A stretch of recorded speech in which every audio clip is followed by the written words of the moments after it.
pamamahay ko, yan ang igaganti mo sa akin, ha? Halika na! Dali! Ito! May isa pa pala akong ipapakiusap sa'yo. Huwag na lang sanang makarating kay tatay ito. Kunting therapy lang daw to. Mga ilang buwan lang daw, pwede na ulit akong lumakad. Therapy? Wow. Sosyal, pang mayaman. Kaya-kaya na ni Helen yan. Yun ay kung okay lang sa kanya. Anong ibig mo sabihin? Inaway niya ako. Sinugod pati si Joros. Buti hindi siya pinatulan. Alam mo, Ener, bilang mga anak mo naman sila, syempre, pinagpasensyahan ko na lang, di ba?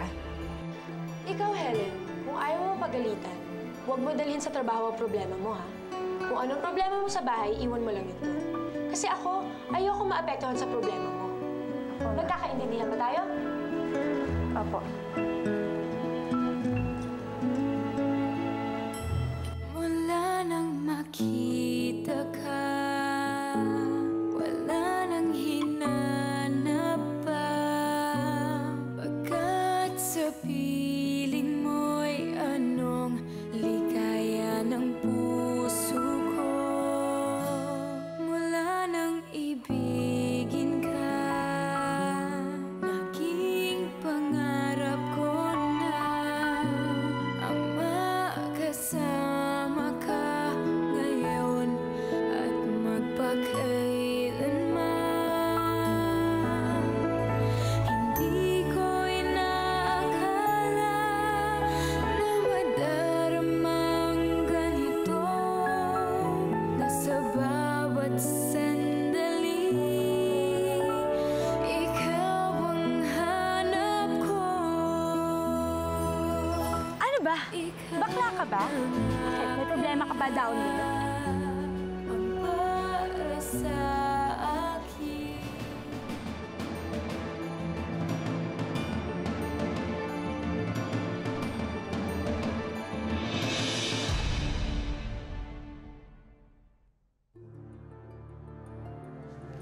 Oy, Helen! Saan ka pupunta? Ha? Nahanap ko si Gwyneth eh. Oh! Wala dito. Nawala sa langit na.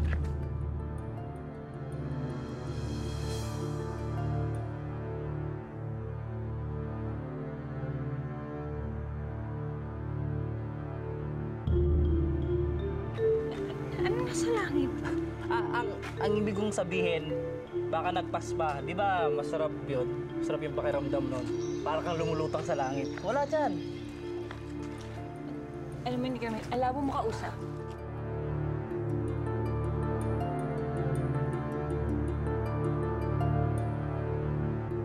Baka nga lang nagpapas pa. Ibig sabihin, nagpapamasahe. Wala dito yun. Tinignan ko na dito yun. Doon yun sa main villa. Tara, huwag mo hanapin dyan. Tara na. Wala, madilim dyan. Wala akong nakita dyan. Galing na ako dyan kanina.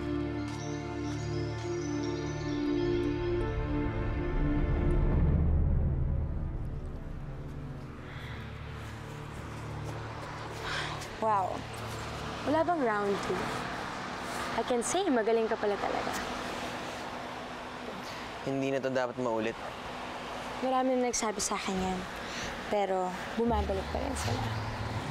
Kasi alam mo, pag may natikman kang masarap, titikman at titikman mo ulit. Yan ko, Ibo po.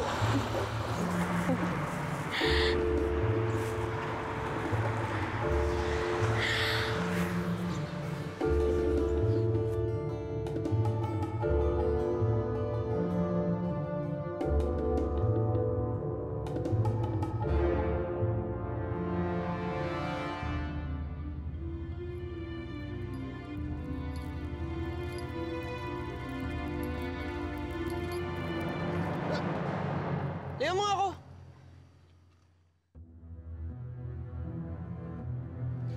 Sorry.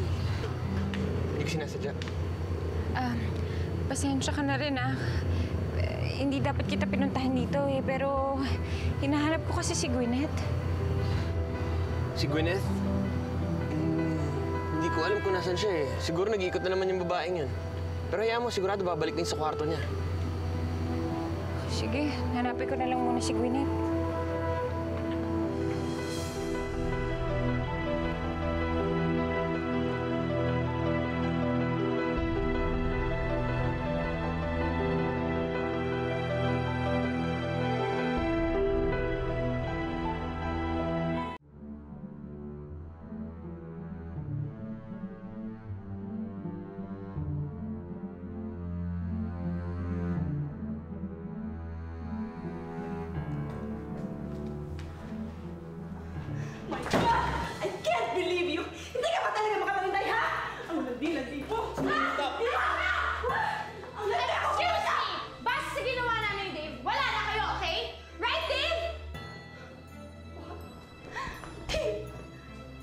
sabi ng babaeng yan?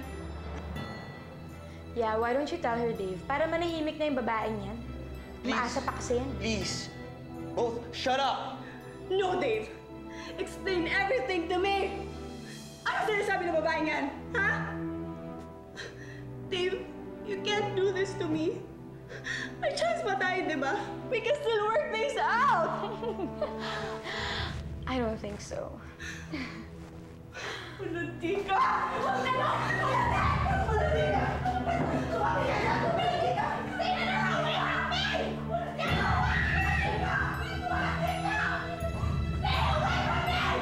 Uy, ano ba nangyayari dito, ha? Yung malambing anak nyo, gusto ba agawin sa akin ng boyfriend ko? Ah, I'm sorry. It's ex-boyfriend. And hindi ko siya inaagaw, no? Please!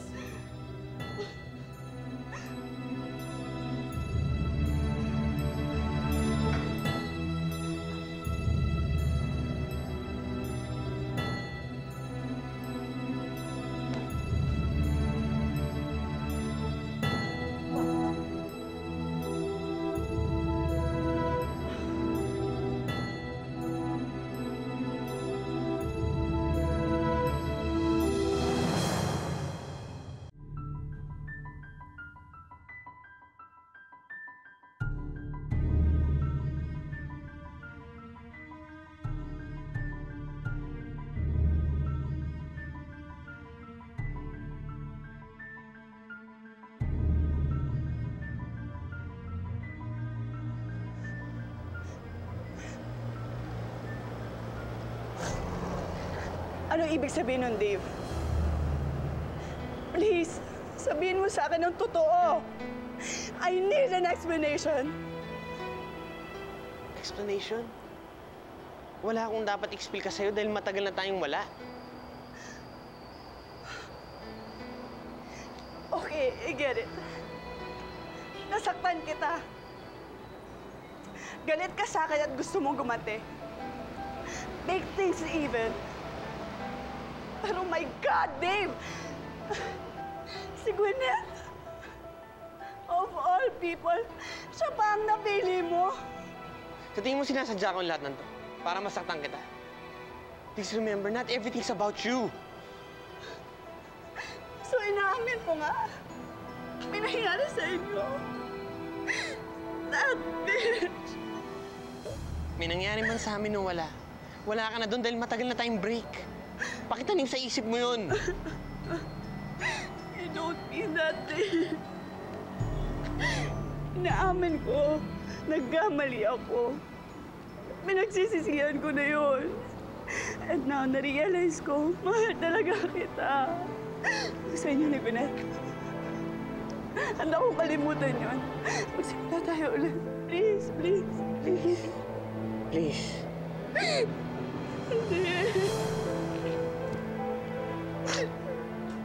Dave, what do you want me to do? You want me to kneel? You want me to beg? Dave, please. Dave, I can't live without you.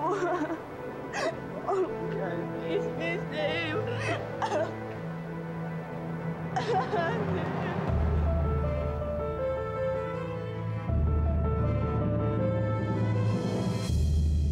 Hindi ka pa talaga nag-iisip, ha? Babae ka? Noong una yung backup dancer. Tapos yung TV host na bading naman pala. Tapos ngayon si Dave, yung mismong photographer at ex ng best friend mo, ha? Oh, come on, Ma. Hindi naman kami mag-best friend talaga ni Bianca. Matagal na plastic sa akin yun. Hindi yun ang point ko. Ang point ko, kung kailan ka nasa itaas, saka ka nagkalat. Gusto mo bang itapon lahat ng pinaghirapan natin, ha? Wala namang makakaalam nito eh. Siguro dahil lang sa lakas ng boses mo, marami makakaalam. Oh, tiga mo. Napaka-OA mo mag-react eh. Sasaktan ako, Ma! Talagang masasaktan ka, ha? Kung hindi ka lang nag-endorse ng beauty products, kanino ko pang hinudmud yung mukha mo?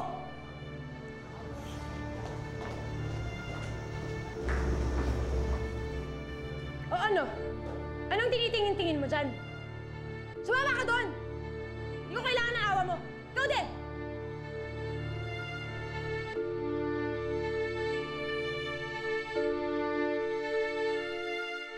Ganun pala ugali nun. Sayang, role model pa naman siya. Hindi mo naman kasi agad sinabi sa akin, te. Siyempre, ayoko naman husgahan agad yung tao. Tsaka, nakakaawa din naman siya eh. Kasi kung makikita mo lang kung paano siya isubsob nung nanay niya sa trabaho, nako, grabe. Mabuti pa tayo, no? Minsan, di tayo inobligan ni nanay na magtrabaho. Yun nga lang, maaga siyang nawala. Tapos yung bago nating nanay, napakasama ng ugali. Shh! Ano ka ba? Baka mamaya, marinig tayo niyan dyan eh. Talaga. Ay. Teka. Paano nga pala yung si Dave? Akala ko mabait yun. Yung pala playboy. Biruin mo, magkaibigan. Nakarelasyon niya. Ay naku, ayoko na yung pag-usapan. Babayaran ko na lahat ng pagkakautang ko sa kanya. Pwede lang, ayoko na makita yun eh. Ha? Bakit naman? Tsaka, ba't parang apektado ka? Ako? Bakit naman ako magiging apektado? Di dahil gusto mo siya. Uy, hindi no? Kaya... tuwing nag-uusap kayo, tsaka nung nagkita kayo sa ospital, yung mga mata mo kumikinang-kinang. Pero, huwag na yun kasi baka paiyakin ka lang nun eh. Kung si Lester na lang kaya, alam mo, naku, panay tawag at punta nun dito nung wala ka. Parati kang hinahanap. Ay, naku, Paula. Wala akong panahon sa mga ganyang bagay. Kung sa sarili ko nga, sa inyong dalawa ni tatay, wala na akong panahon eh. Mga ganyan pa. Pwede ba? Ikaw, matulog ka na nga, mahiga ka na kung ano iniisip mo. Kung si Dave yung manliligaw, siguradong papayag siya.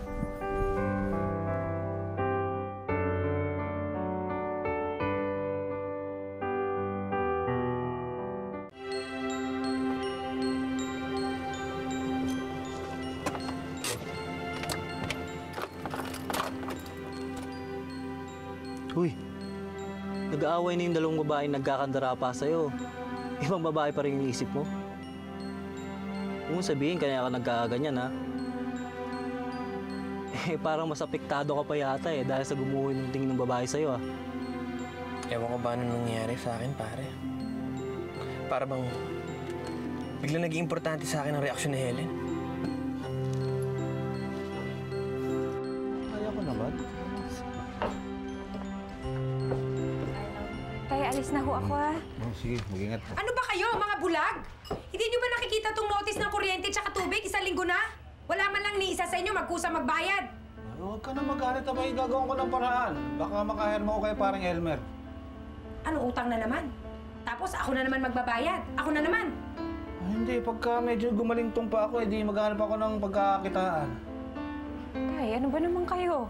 Nadisgrasya na nga kayo. Kakatrabaho para sa pamilyang to eh. Anong bahala? Bibigay naman pala eh.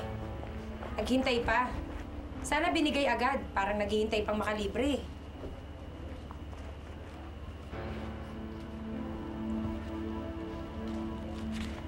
Pasensya na ho kayo. Ay, ngayon lang ho ako sumweldo eh. Eh, yung pambayad ng tubig. Tsaka pamalengke. Wala na rin tayong bigas.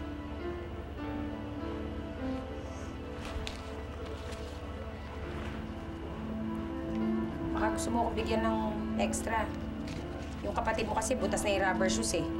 Di makasali sa liga, kawawa naman.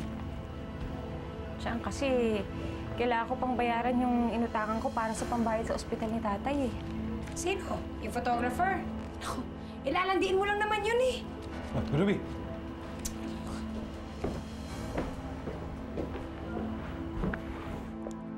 Sige, tay. Alis na ho ako.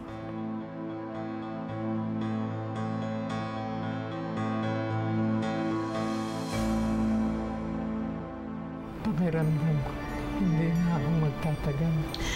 Pangako mo sa akin dahil haalagaan mo siya at mamahalin mo siya. Lester, may kailangan ka ba sa akin? Wala, nagbakasakali lang ako na maabutan kita. Kung siya ang magiging nobyo mo, Alam mo, mabait na bata tong si Lester eh. Baka magkatotoo, kiligin ako. Ito, emergency money natin to. Ikaw, pag may kailangan ka, ito ha? I'll always be here for you and Dave, okay? No thanks. Bianca. Girls, huwag sa harap ng mga tao, ha? Tay, wala na ho pala kayong antibiotics eh. Huwag na ho kayo mag-alala. Bibili muna ho ako sa botika ha.